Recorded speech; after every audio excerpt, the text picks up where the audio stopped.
കേരളം ഉൾപ്പെടുന്ന അറബിക്കടലിന്റെ കിഴക്കൻ തീരത്ത് സമുദ്ര ജലനിരപ്പ് പ്രതിവർഷം 4.07 മില്ലിമീറ്റർ വീതം ഉയരുന്നതായി ലോക കാലാവസ്ഥാ സംഘടന.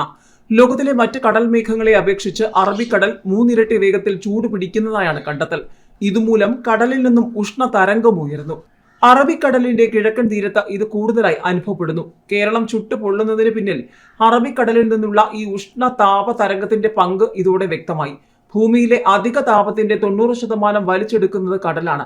സമുദ്രനിരപ്പ് തിളച്ചുയരാനും കടലേറ്റത്തിനും ഇത് വഴിതെളിക്കുന്നു. ലോകത്ത് ഏറ്റവും വേഗത്തിൽ ചൂട് വർദ്ധിക്കുന്ന സ്ഥലമായി ഏഷ്യ ഭൂഖണ്ഡം മാറുന്നു. ഏറ്റവും അധികം കാലാവസ്ഥാ ദുരന്തങ്ങൾക്ക് സാധ്യതയുള്ള ഇടമായും ഏഷ്യ മാറിക്കഴിഞ്ഞതായി ജനീവയിൽ പുറത്തിറക്കിയ ഏഷ്യൻ കാലാവസ്ഥാ സ്ഥിതിവിവര റിപ്പോർട്ട് പറയുന്നു.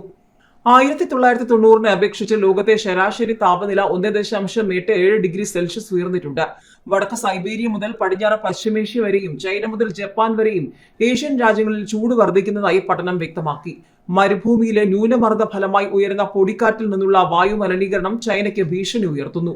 1970-2021 കാലത്ത് 3612 പ്രകൃതി ദുരന്തങ്ങളിലായി ലക്ഷക്കണക്കിന് പേർക്കാണ് ജീവഹാനി സംഭവിച്ചതെന്നാണ് കണക്ക്. 2008-ലെ നർഗീസ് ചുഴലിയിൽ മാത്രം 1.38 ലക്ഷം പേർ മരിച്ചു.